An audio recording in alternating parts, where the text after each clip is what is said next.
ሰላም ጤና ይስጥልን አድማጭ ተመልካቾቻችን፣ ሰኔ 2 2018 ዓ.ም ላይ እንገኛለን። በዚህ ሰዓት የተለያዩ መረጃዎችን ወደ እናንተ አደርሳለሁ።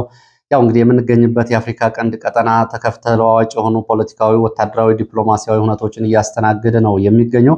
በኢትዮጵያ ውስጥ ያለው ጦርነት በተለያዩ አካባቢዎች ቀጥሏል። በአማራ ክልል 3ኛ ዓመቱን የያዘው ጦርነት ሲቀጥል ካለፉት 3 ቀናት ጀምሮ ደግሞ ህወሓት መጠነ ሰፊ የሚባል ወታደራዊ ዝግጅትና ወታደራዊ ስምሪት እንዲሁም ደግሞ የጦር መሳሪያዎችን እያስጠጋ ይገኛል።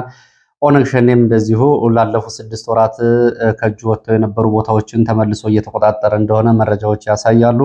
በተለይ የኦነግ ሸኔ ቡድን የማዕከላዊ ዕዝ ተብሎ የሚጠራው ሙሉ በሙሉ ተዳክሞ ከነበረበት በመነቃቃት በሰሜን ሸዋ፣ ምዕራብ ሸዋ፣ ወለጋ የተለያዩ ቀጠናዎች ተከታታይ ድሎችን በማስመዝገብ አዳዲስ ቦታዎችን እየተቆጣጠረ የሚሊሻ ካምፖችን እንዲሁም ደግሞ የአካባቢውን መዋቅር እያፈረሰ እንደሆነ ከድርጅቱ የሚወጡ መረጃዎች ያሳያሉ። ይሄ እንግዲህ በተለይ በነጃልመሮ ቡድን የሚመራው ቀደም ብሎ ብልጫ ተወስዶበት የነበረው በነጃል ሰኝ፣ ጃል ፈቃደ፣ ጃል ሞሲሳ እንዲሁም ደግሞ ነጃል ሹርቤ እጅ ሲሰጡ ይዘውበት ገብተው የነበሩት ኃይልና አካባቢ ላይ የነበራቸውን ስምሪት መልሶ መቆጣጠር መቻሉ በዚሁ እንግዲህ በኢትዮጵያ ውስጥ ካሉ የትጥቅ ትግሎች አንጻር ተለዋጭ ሁኔታዎች አንዱ ማሳያ ነው። በተመሳሳይ በመተከል ቀጠናም እንደዚሁ የታጠቁ ቡድኖች አሉ። ወደ እነዚህ ቀጠናዎች የህወሓት ወታደራዊ አዛዥ ቀደም ብሎ መግባቱ ይታወቃል። ከዚህ ጋር በተያያዘ በዚህ ቀጠና ያለውም እንቅስቃሴ እንደዚሁ ከዕለት ወደ ዕለት እየጨመረ ነው የሚገኘው። እንደዚሁም ደግሞ በጋምቤላ ከተማ እና በጋምቤላ ዙሪያም ያለው ሁኔታ እንደዚሁ ውጥረቱ ቀጥሏል። በትላንትናው ዕለት የነበረው ሁኔታ ባለፈው ሳምንት በአየር ማረፊያ አካባቢ የነበረውን አጠቃላይ ሁኔታ በተመለከተ ዝርዝር መረጃ ይዣለሁ፣ አደርሳችኋለሁ። በተለይ ጋምቤላ አካባቢ ዛሬ ምን አዳዲስ መረጃዎች አሉ የሚለውንም ትሰሙታላችሁ። ይህም ሆኖ እንግዲህ ጦርነቱ በኢትዮጵያ ውስጥ በዚህ ሁኔታ ሲገለጽ በአዲስ አበባ እንደዚሁ ንጹሐን ተገድለዋል በአሰቃቂ ሁኔታ። በአርሲ የቀጠለው ግድያና ያለው ውጥረት ታክሎበት የኢትዮጵያ አጠቃላይ ፖለቲካዊ፣ ወታደራዊ እንዲሁም ደግሞ ውስጣዊ መረጋጋትና ሰላም በዚህ ደረጃ ይገለጻል። ከዚህ ባሻገር የአፍሪካ ቀንድና የጎረቤት ሀገራት ሁኔታም እንደዚሁ ሁኔታው ከኢትዮጵያ ጋር በቀጥታና በተዘዋዋሪ እየተገናኘ ቀጥሏል። በሞቃዲሾ ቀጠና አዲስ የተቀሰቀሰው ግጭት አለ። ከዚህ ግጭት ጀርባ ዩናይትድ አረብ ኤሚሬትስ እና ኢትዮጵያ አሉበት እያሉ ነው የሚገኙት የሞቃዲሾ ባለስልጣናትና ሚዲያዎች። የአረብ ኤሚሬትስ በሞቃዲሾ አዲስ አርኤስኤፍ ወይም ደግሞ ወኪል ታጣቂ እንደ ሱዳን ለማዘጋጀት የጦር መሳሪያዎችን ያከማቸችባቸው ሆቴሎችና ሌሎች ከዚህ ጋር የተያያዘ ስምሪት የተሰጣቸው አካላት በቁጥጥር ስር እየዋልኩ ነው ብሏል። የሶማሊያ የመከላከያና የፖሊስ ሰራዊት መስሪያ ቤቶች። ይሄ ባለበት ሁኔታ የፑንትላንድ የሶማሌላንድ ሁኔታም እንደዚሁ አረብ ኤሚሬትስ መሪዎቹን ወደ ዱባይና ወደ እስራኤል እየጠሩ ነው የሚገኙት። እስራኤል በዚህ ቀጠና ካላት ሁኔታ አንጻር እንደዚሁ የሶማሌላንድ መሪዎች ወደ እስራኤል ቴልአቪቭ ሲያቀኑ የፑንትላንድ መሪዎች ደግሞ ወደ ዱባይ ወይም ደግሞ ዩናይትድ አረብ ኤሚሬትስ አቡዳቢ አቅንተዋል። የኤርትራው ፕሬዝዳንት ሁለተኛ ቀናቸው ነው ወደ አስመራ ካቀኑ። ይህም እንግዲህ ከቀይ ባህርና ከአባይ ፖለቲካ ጋር በቀጥታና በተዘዋዋሪ ግንኙነት ያለው ጉብኝት ነው። ከዚህ ጋር በተያያዘ ያው ጉዳዩ ኢትዮጵያን ማዕከል ያደረገ ነው። በሱዳን የተጀመረው የሰላም ስምምነት በአዲስ አበባ ወጣ ገባ ነው። ሁሉም አልተቀበሉትም፣ ሁሉም አልተቃወሙትም። ይህንን በተመለከተ የሱዳንን የሰላም ሁኔታ ለማስቀጠል በአዲስ አበባ ዩናይትድ አረብ ኤሚሬትስ እንግዲህ ገላጋይና ዱላ ቀባይ ሆና እንደዚሁ በምታስተባብረው የሰላም ሂደትና አሜሪካኖችን ጨምሮ አውሮፓና ጀርመን፣ እንግሊዝ እንደዚሁ አስተያየት የሰጡበትም ጉዳይ አለ። የጎረቤት ሀገራት ሁኔታ በዚህ ይገለጻል። ከዚህ ባሻገር በሱዳን ውስጥ ያለው ጦርነት ቀጥሏል። በሱዳን ጦርነት በቀጥታም ሆነ በተዘዋዋሪ ያው እንግዲህ የኢትዮጵያ የፌዴራል መንግስቱና የህወሓት ታጣቂዎች በቀጥታና በተዘዋዋሪ እየተሳተፉ ይገኛሉ። የህወሓት ታጣቂዎች በሱዳን ጦርነት በአልቡርሃን ጎን በመሆን በቀጥታ እየተሳተፉ እንደሆነ መረጃዎች ያሳያሉ። በሱዳን ከ5 በላይ ካምፖች እና እንዲሁም ደግሞ ጊዜያዊ የጦር መሳሪያ ማዕከላት እንዳሏቸው ትላንትና በዝርዝር አቅርቤላቸዋለሁ። ይህ በእንዲህ እንዳለ ደግሞ የፌዴራሉ መንግስት በሱዳን ጦርነት በቀጥታ እየተሳተፈ ነው የሚገኘው። አሁን ከኢትዮጵያ እየተነሱ በሱዳን ድብደባ ፈጽመዋል ከሚባሉት የድሮኖች ባሻገር ለአልቡርሃን ተቃዋሚዎች ለመሐመድ ደጋሎ ቡድን በኢትዮጵያ ውስጥ 2 ካምፖች ተሰርተው ከኢትዮጵያ ወደ ሱዳን እንደዚሁ ጥቃት እንዲከፈት ሁኔታዎች ከተመቻቹ ከባለፈው ጥቅምት ጀምሮ ያው ቀጥሏል። አሁን ሁኔታው ወደ ጫፍ እየደረሰ ይመስላል። የቀጠናውና የጎረቤት ሀገራት ሁኔታ እንግዲህ ይህንን ይመስላል በአጠቃላይ ሲገለጽ። በዚህ መሃል እንግዲህ በዙሪያው የሚነደው እሳትና በዙሪያው የሚዞረው የእሳት ቀለበት ያው ኢትዮጵያን፣ ሱዳንን፣ ሶማሊያን እንዲሁም ደግሞ ሌሎች ሀገራትንም ጨምሮ እንግዲህ ያቀጠናው ሁኔታ በዚህ ይገለጻል። ለማንኛውም ከዚህ አንጻር እንግዲህ የራስን የፖለቲካ ወታደራዊ የበላይነት እንዲሁም ደግሞ ፖለቲካዊ እና ኢኮኖሚያዊ ጥቅሞችን ለማስከበር የሚደረገው እንቅስቃሴና ብያኔ ከዚህ ከቀጠናው ተለዋጭ ሁኔታ አንጻር በቀጥታና በተዘዋዋሪ ግንኙነት ያለው ነው የሚሆነው። ወደ መረጃዎች ይሄዳሉ። ወደ መረጃዎች ሲሄድ ወደ አዲስ አበባ የሚወስደን መረጃ ነው የማስከትለው። ወደ አዲስ አበባ የሚወስደን መረጃ ሳስከትል በአዲስ አበባ እንደዚሁ አሰቃቂ ግድያ ተፈጽሟል። ይህን ግድያ በተመለከተ እስካሁን ድረስ የወጣ መረጃ የለም።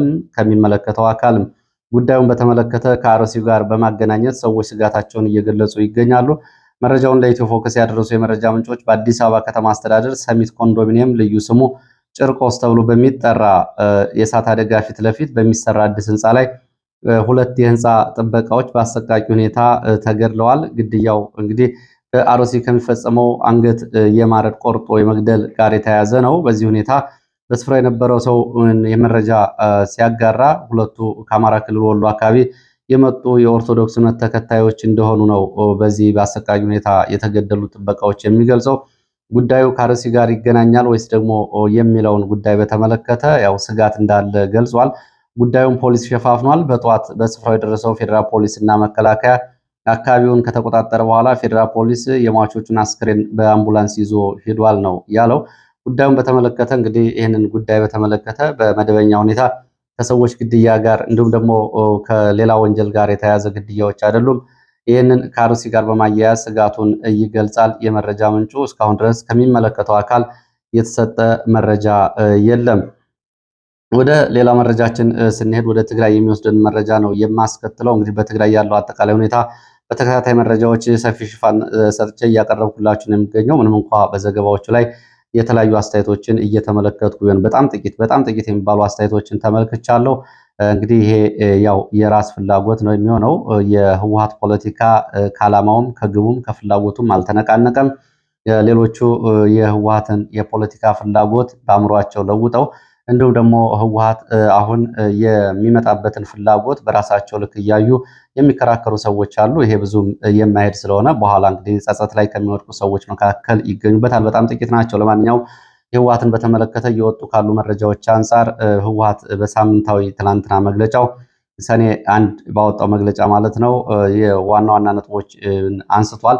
ከነዚህ መካከል የሚከተሉት ይገኙበታል። የብልጽግና ስርዓት ፕሪቶሪያውን የሰላም ስምምነት በመጣስ በትግራይ ህዝብ ላይ የጀመረውን ጥፋት አሁንም እንደቀጠለበት ይገኛል ሲል ገልጿል። ያው በተደጋጋሚ የሚገልጸው ነው።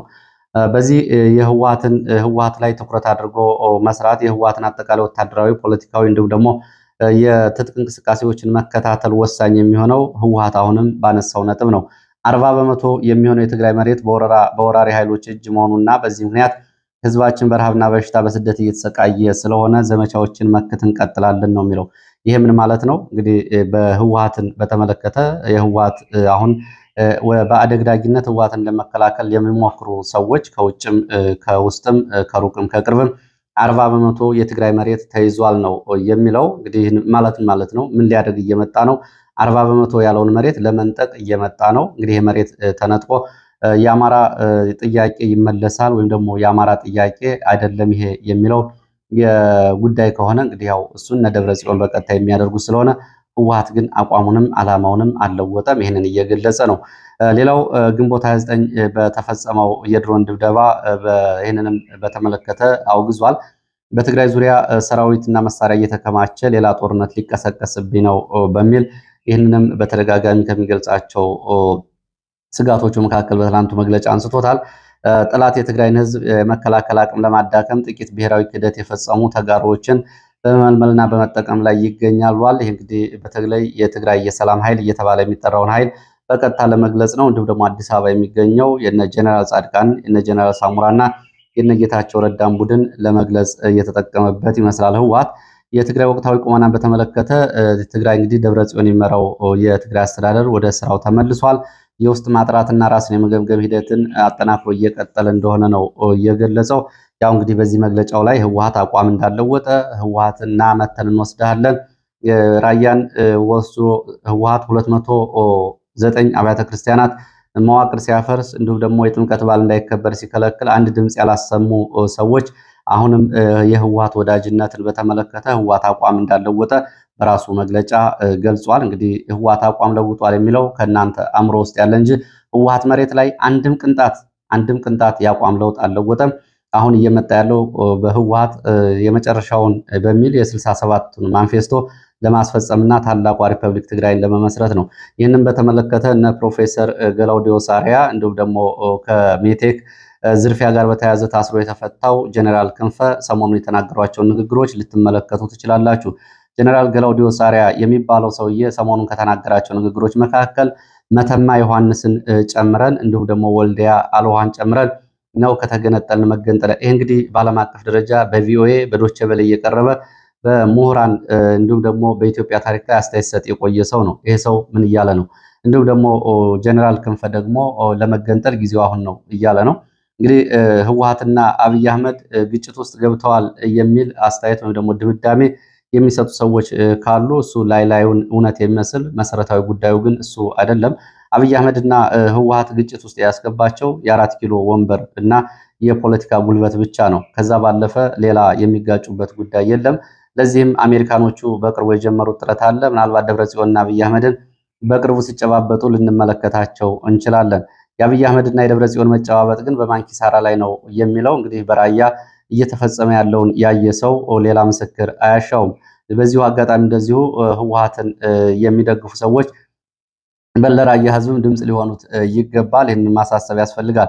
ለማንኛውም ህወሓት በዚሁ መግለጫው ላይ ከህወሓት ጎን የትግራይ ህዝብ እንዲሰለፍና የትግራይን ታሸንፋለች የሚለውን ዘመቻ ውጤታማ እንዲያደርግ ጥሪ አቅርቧል። ያው ትግራይ ታሸንፋለች ነው እያለ የሚገኘው ህወሓት። ከዚህ ጋር በተያያዘ ህወሓት እንደዚሁ አዋጅ አውጥቷል። ይሄ አዋጅ የመከት ትግል እንቅስቃሴን የሚያደናቅፉ ብሏል። በቀጣይ የሚደረገውን ዘመቻ የሚያደናቅፉ አካላትን በተመለከተ ብሎ አዋጅ አውጥቷል። ይሄ አዋጁ ላይ ያሉ ነጥቦችን በዝርዝር ለማየት ጊዜ አይበቃም። በዋናነት ግን ይህ አዋጅ የወጣው ለምንድን ነው የሚለውን ስንመለከት ያው አንድ ህግ፣ አንድ አዋጅ፣ አንድ መመሪያ፣ አንድ ደንብ የሚወጣው ያው በተቃራኒው የሆነ ጉዳይን ለማስቆም ነው። ህወሓት በታሪክ ታይቶ በማይታወቅ ሁኔታ በትግራይ ከፍተኛ ተቃውሞ ገጥሞታል። ከዚህ ጋር በተያያዘ ይህንን በህግና በመመሪያ ለማገድ የሞከረበት ነው። መኮብለልን በተመለከተና ተዋጊን መደበቅ በተመለከተ ነው። የትግራይ ሰራዊት አባላት እንዳይታገሉ ከሰራዊቱ ኮብልሎ የመጡትም ሆን ብሎ የደበቀ ካለ ቅጣት ይቀጣል በገንዘብና በስርዓት ብሎ ይሄ አዋጅ ይደነግጋል። በዚህ በኩል እንግዲህ በርካታ የህወሓት ታጣቂዎች እንዲከዱ እየተመቻቹ ነው የሚገኙት። በተለይ እነ ጀነራል ጻድቃን እስከታችኛው መዋቅር ድረስ ይህን እያደረጉ ይገኛሉ። በዚህ ምክንያት ህወሓት የሰበሰባቸው 413 ታጣቂዎች ጭምር ከስልጠና ካምፕ ወጥተው ጠፍተዋል። ይሄ ጉዳይ ስላሳሰበው ይሄን ያወጣ ይመስላል። ሌላው አመራሮችን መወንጀል ይላል። ይህም ማንኛውም አመራር ወይም ኮሚቴ አባል ህጋዊ የውትድርና ግዴታ ያለበት ትግራይ እንዳይመዘገብ እንዳይሳተፍ ሆን ብሎ ካደናቀፈ አመራርም ቢሆን ይቀጣል፣ ይታሰራል ብሏል ይህ አዋጅ። ሌላው በሚዲያ በትግራይም ሆነ ከትግራይ ውጭ ሆኖ ህዝቡ ሰራዊቱ እንዳይታገል እንዳይመክት ሚዲያ በሌላ ዘዴ የቀሰቀሰ የመራ ለዚህ ተግባር ገንዘብ ያከማቸና ያሰራጨም በቅጣትና በገንዘብ ይቀጣላል። ብዙዎቹ የትግራይ ኤሊቶች እንዲሁም ደግሞ የሚዲያ ሰዎች አሁን እነ ደብረ ጽዮንን እየተቹ ነው የሚገኙት። በነገራችን ላይ ሁለት ሰዎች ብቻ ናቸው ከህወሓት ከነባር ደጋፊ ሚዲያዎች ከህወሓት ጎን ያሉት። አብዛኛው አሁን ከነጌታቸው ጎን ሆኗል። ካልሆነም ደግሞ አኩርፎ የየራሱን አስተያየት እየሰጠ ነው የሚገኘው። ዋና ዋና የትግራይ ሚዲያ ሰዎች እንግዲህ ህወሓትን እየተቹ ነው የሚገኙት። የተፈጸመው ድሮን ጥቃት በማይታመን ሁኔታ እንኳን ተፈጸመ እንኳን ደስ ያላችሁ በሚል እንደዚህ የትግራይ አክቲቪስቶች እና ሚዲያዎች ይህንን ሲያደርጉ ታይተዋል። ይህን ለመመከት ነው እንግዲህ ህወሓትን ያደረገው። ሌላው ወንጀል የሚዲያ ተቋም ከተፈጸመ ከሆነ የገንዘብ መቀጮ ይቀጣል የሚል ነው። ከዚህ ጋር በተያያዘ እንግዲህ በተለይ የተዋጊዎችን፣ የሰማዕታትን፣ የተጋዳዮችን ክብር ያዋረደም ይቀጣል ብሏል። በተደራጀ መልኩ ድርጊቱን በሚዲያ በተደራጀ ቡድን የፈጸመም ካለ በገንዘብ ይቀጣል ብሏል። የህዝብ ምልክቶችን፣ የትግራይ እናቶችን ህዝብ ታሪካዊ ድል፣ ህገ መንግስቱ የተነገቡ ባንዲራ ወይም ብሔራዊ መዝሙር ክብር ያሳነሰ ይላል። እነዚህም ይቀጣሉ ነው የሚለው። ያው እንግዲህ ህወሓት የተነሳበትን ተቃውሞ ምክንያት በማድረግ ነው። ይህ ትላንት ህወሓት ያወጣው መመሪያ ወደኋላም ሂዶ ከጥቅምት 24 የሰሜን ዕዝ ከተመታበት ጊዜ ጀምሮ ይሰራል የሚል እንደዚሁ የአዋጁ መጨረሻ ላይ ተጽፏል። ለማንኛውም እንግዲህ ህወሓት እየገጠመ ያለውን የውስጥ ተቃውሞ እንዲሁም ደግሞ የቡድን መከፈል፣ የታጣቂዎች መክዳት ህዝቡ ልጆቻችን አንሰጥም ማለትና ለዚህ ዘመቻ እንሳተፍ ማለትን ለማገድ ይህንን አሳሪ ህግ አውጥቷል። እንግዲህ አፈጻጸሙን አብረን የምናየው ይሆናል። ይህ በእንዲህ እንዳለ ሌሊቱን በተለያዩ አካባቢዎች ህወሓት ታጣቂዎች ስምሪት እንደተሰጣቸው የወጡ መረጃዎች ያሳያሉ። በራያ ቀጠና በኮረም በኩል እንዲሁም ደግሞ በአበርገለና በጻግብጅ በኩል ተጨማሪ የአርሚ 26 ኮሮችና ታጣቂዎች እንቅስቃሴ አድርገዋል። በአካባቢው ከሚገኙ የአገው ታጣቂዎች ጋር በመሆን ነው ይህን እንቅስቃሴ ዛሬ ሌሊት ያደረጉት። በተመሳሳይ እንደዚሁ በአለማጣ ከተማ ወደ ተለያዩ አካባቢዎች የአየር መቃወሚያ ዙ 23ን ጨምሮ የተለያዩ የጦር መሳሪያዎች መንቀሳቀሳቸውን የዓይን እማኞች ገልጸዋል። ከነዚህ መካከል ከአለማጣ ወደ አዱቦሬ ተብሎ ወደሚጠሩ አካባቢዎች ዙ 23 እና ሌሎች የቡድን መሳሪያዎች ዛሬ ተንቀሳቅሰዋል። ሰሞኑን በቀጠናው የነበሩ የአርሚዎች ስምሪትን በተመለከተ ያው ዝርዝር መረጃ ይፋ መሆኑ ይታወቃል። ህወሓት በተለያዩ ግንባሮች እና በተለያዩ አካባቢዎች የድሮን ጥቃቶች ቢፈጸሙበትም አሁንም በሌሊት ከፍተኛ ኃይል እያስጠጋ ነው የሚገኘው። ተጨማሪ ኃይል በሽራሮ በኩል በኤርትራ ወደ ሱዳን ዛሬም ለማስወጣት ወደ ሽራሮ ቀጠና እንቅስቃሴዎች እንዳሉ ታውቋል። በትላንትናው ዕለት የድሮን ድብደባ ያስተናገደው የህወሓት ወታደራዊ ካምፕ ሸረሪና ተብሎ የሚጠራው አካባቢ ታጣቂዎቹ አመሻሹን እና ወታደራዊ አዛዦቹ ካምፑን ለቀው ወጥተዋል። ሀሸባ ተብሎ ወደሚጠራ ካምፕ ሸሽተው ገብተዋል። ያም ሆኖ ግን አሁንም በርካታ ታጣቂዎች በካምፑ እንደሚገኙ መረጃዎች ገልጸዋል። ትላንት በተፈጸመው የድሮን ጥቃትና ድብደባ እስካሁን ድረስ የደረሰው ጉዳት በዝርዝር ለማወቅ አልተቻለም። ወደ ሌሎች መረጃዎች እመለሳለሁ። ወደ ጋምቤላ የሚወስድን መረጃን የማስከትለው ፕሬዚዳንቱና ምክትል ፕሬዚዳንቱ ከሞት ተርፈዋል ይላል በጋምቤላ አካባቢ የወጣው መረጃ። እንግዲህ በጋምቤላ ቀጠና ያለው አጠቃላይ የታጣቂዎች እንቅስቃሴ፣ የነዋሪዎች የእንቅስቃሴ ገደብ እንዲሁም ደግሞ ይሄ አንድ ኮሪደር ከመሆኑ ጋር በተያያዘ ከደቡብ ሱዳን ያለው የጎሳ ትስስር የጦር መሳሪያ ዝውውርን በተመለከተ ከአሁን በፊት ተደጋጋሚ መረጃዎች ሲወጡ ነበር። አሁን በጋምቤላ በተለያዩ አካባቢዎች ጥቃቶች ተጠናክረው ቀጥለዋል። በጋምቤላ የሚገኙ ባንኮች እና አብዛኞቹ የንግድ ተቋማት ትናንትና ዝግ ሆነው ነው የዋሉት። ዛሬም ብዙዎቹ አልተከፈቱም። በፕሬዝዳንቱና በምክትል ፕሬዝዳንቱ መኖሪያ ቤቶች ላይ ያነጣጠሩ ጥቃቶች ተፈጽመዋል። ከዚህ ጋር በተያያዘ በተለይ አንድ የፌዴራል ፖሊስ አባል እነዚህን ባለስልጣናት ለመግደል ጥቃት ከፍቶ እንደነበር የመረጃ ምንጮች ይገልጻሉ። ከትናንትናው ክስተት በኋላ ይሄ የፌዴራል ፖሊስ ራሱን አጥፍቷል ተብሏል። በሌላ መረጃ የፌዴራል ፖሊስ የተገደለው በፕሬዝዳንትና ምክትል ፕሬዝዳንቱ ላይ በፕሬዝዳንቱና በምክትል ፕሬዝዳንቷ ላይ ያው ሴት ነች ዋናዋ ፕሬዝዳንት በእነሱ ላይ ጥቃቱን ለመፈጸም መንቀሳቀሱን ተከትሎ ሳይሳካለት ሲቀር ራሱን አጥፍቷል የሚል መረጃ አለ። የፌዴራል ፖሊስ አባሉና የጦር መሳሪያ ይዞ ፕሬዝዳንቱም ሆነ ምክትል ፕሬዝዳንቱን መግደል ተንቀሳቅሶ እንደነበር የሚገልጹ የመረጃ ምንጮች የክልሉ ርዕሰ መስተዳድርና ምክትል ርዕሰ መስተዳድር በሚኖሩባቸው በጥብቅ በሚጠበቁ መኖሪያ ህንፃዎች ውስጥ ነው ጥቃት ተከፍቶ የነበረው። ወዲያውኑ በሌሎች ታጣቂዎችና ጥበቃዎች አጸፋ ምላሽ ተኩስ ተከፍቶ ነበር። ከዚህ ጊዜ ጀምሮ በአካባቢው ከፍተኛ የጸጥታ ጥበቃና ከፍተኛ ተኩስ ነበረ። በአካባቢው ፍተሻም ተጠናክሮ ቀጥሏል። በዚህ የተኩስ ልውውጥ የደረሰው ጉዳት አልታወቀም። ምክትሉና ዋናውን ፕሬዝዳንቶች ለመግደል ሙከራ ያደረገው የፌዴራል ፖሊስ አባል ግን ራሱን ሳያጠፋ እንዳልቀረ ነው እየተገመተ የሚገኘው። ይህ ጉዳዩን በተመለከተ እስካሁን ድረስ የወጣ መረጃ የለም። ባሳለፍነው ሳምንት በተመሳሳይ በጋምቤላ አየር ማረፊያ የፌዴራል ፖሊስ ካምፕ በተፈጸመ ጥቃት ቁጥራቸው በውል ያልታወቁ የፌዴራል ፖሊስ አባላት መገደላቸው ይታወቃል።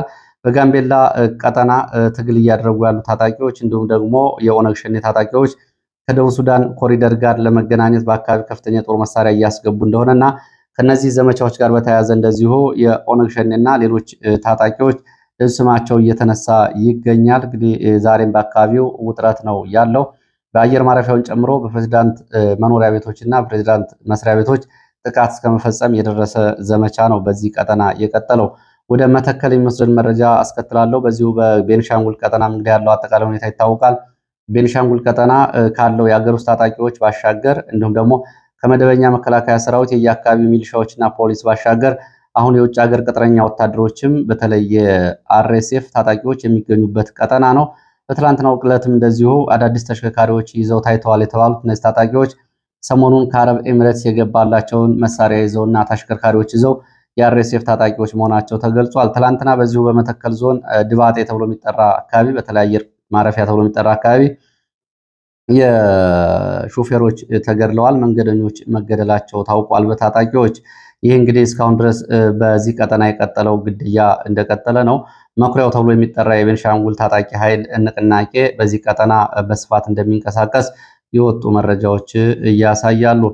ወደ አማራ ክልል የግንባር መረጃዎች ስንመለስ በማዕከላዊ ጎንደር በለሳ በፋኖ በተፈጸመ የደፈጣ ጥቃት ጉዳት ደርሷል። ይህንን በተመለከተ የወጣው መረጃ በምስራቅ በለሳ ወረዳ ጋምሽ በር ተብሎ በሚጠራ ወሳኝ ቦታ ላይ ትላንትና ከቀኑ 10 ሰዓት እስከ 11 ሰዓት በቆየ የደፈጣ ጥቃትና እንዲሁም ደግሞ የተኩስ ልውውጥ ጉዳት ደርሷል። ከጓላ ተነስቶ ወደ አርባያ የሚመጣ ስንቅ እና ሬሽን ለመቀበል እንደዚሁ ከአርባያ ወደ ጓላ ይመጣ በነበረ በሁለት አቅጣጫ መከላከያ ላይ ነው ጥቃት የተፈጸመው፣ የደፈጣ ጥቃትና የግንባር ውጊያ። ከእንን በተመለከተ ከ7 የሚደርሱ የመከላከያ አባላት ስለመሞታቸው፣ ቁጥራቸው ያልታወቀ ቁስለኛ ስለመሆናቸው ፋኖ ሻለቃ ይህን ጥቃት ከፈጸመ በኋላ ምንም አይነት ጉዳት ሳይደርስበት አካባቢውን ለቆ መውጣቱን ከፋኖ የተገኙ መረጃዎች ያሳያሉ። በተመሳሳይ እንደዚሁ በደቡብ ጎንደር ሰዴ ሙጃ ዛሬ ማለዳ በተደረገ ውጊያ ወታደራዊ ሰብአዊና ቁሳዊ ኪሳራ ደርሷል። ዛሬ ሰኔ 2 2018 ዓ.ም መነሻውን ከወለላ ባህር አድርጎ ወደ ሰዴ ሙጃ ወረዳ ስንቅ ሎጂስቲክ ለማቅረብ ሲንቀሳቀስ በነበረ የመከላከያ የአድማ ብተናና የሚሊሻ ኃይል ላይ በተፈጸመ ተከታታይ ጥቃትና ውጊያ ጉዳት ደርሷል።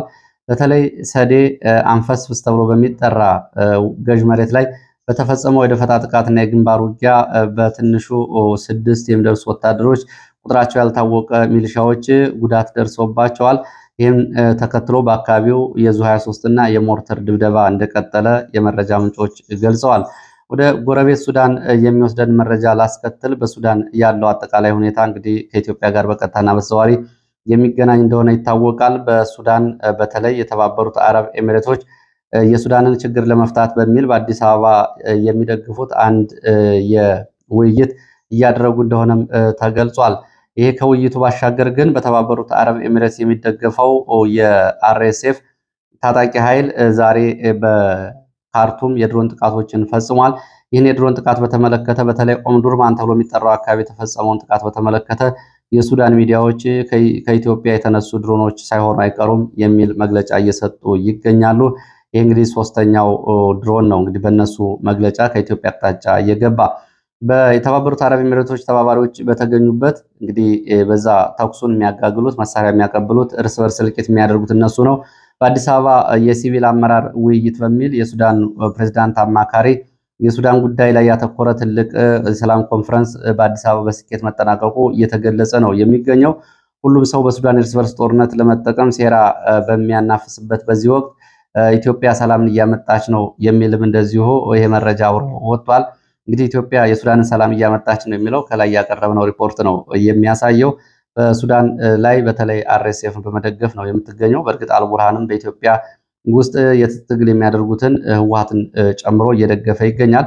ሌላው የሱዳን አየር ኃይል በሰሜን ጎርዶፋን ግዛት አቡ ቃውድ ተብሎ በሚጠራ ቦታ የአረብ ኤሚሬትስን የድሮኖች እና በተለይ አርኤስኤፍ ጥቃት የሚፈጽሙለትን መቶ መጣሉን ገልጿል። የአየር ጥቃቱ በግዛቱ ውስጥ እየተካሄደ ካለው ተከታታይ ወታደራዊ ኦፕሬሽን አካል ሲሆን እስካሁን ድረስ በዚህ ጉዳት እና ጥቃት የደረሰው ውጤት አልታወቀም። ሆኖም 2 ድሮኖችን መቶ መጣሉን የሱዳን ጦር ገልጿል። በተመሳሳይ በሰሜን ኮርዶፋን ግዛት ውስጥ በሚገኙ የተበታተኑ አካባቢዎች በቅርብ ጊዜያት የሱዳን ጦርና በፈጣን በአርኤስኤፍ መካከል ተከታታይ ውጊያዎች እየተደረጉ እንደሆነ መረጃዎች ያሳያሉ። ኮርዶፋን ተብሎ የሚጠራውን የአርኤስኤፍን ዋና ግዛት ለመቆጣጠር የአልቡርሃን ጦር ወደ አካባቢው የምድርም የአየርም ስምሪት አድርጎ ይገኛል። ይህ እንግዲህ በሱዳን ውስጥ በነገራችን ላይ የሚሸነፈው ኃይል አርኤስኤፍ ቢሸነፍ በተለይ ከአብይ አህመድና ከአረብ ኤሚሬትስ ጋር ቀጥታ ግንኙነት ያለው ወታደራዊ ኪሳራ ነው የሚሆነው። እንዲሁም ደግሞ አልቡርሃን ቢሸነፍ ከህወሓትና ከተባባሪዎቹ አንጻር ያለው ወታደራዊ ኪሳራ በቀጥታ ከኢትዮጵያ ፖለቲካዊና ወታደራዊ ጉዳይ ጋር ይያያዛል። ያም ሆኖ እንግዲህ ሁለቱም ኃይሎች አሁን በቱርክ በግብጽ የሚደገፈው እና በህወሓትና በኤርትራ የሚደገፈው አልቡርሃን በኢትዮጵያና በሌሎች ሀገራት አረብ ኤሚሬትስን ጨምሮ የሚደገፈው መሐመድ ደጋሎ ጦርነቱን እንግዲህ አባብሰው ቀጥለዋል። አዳዲስ ግንባሮችንም እያመጡ ነው የሚገኙት። ይህ ጉዳይ በኢትዮጵያ ውስጥ ያለውን የትጥቅ ትግልም ሆነ የፖለቲካ ሁኔታ አብሮ በቀጥታና በዘዋሪ የሚወስን ክስተት ስለሆነ ነው የዜና ሽፋን እየሰጠሁት። ስለተከታተላችሁ በእጅጉ አመሰግናለሁ። በሌላ ተመሳሳይ መርሃ ግብር እስከምንገናኝ መልካም ጊዜ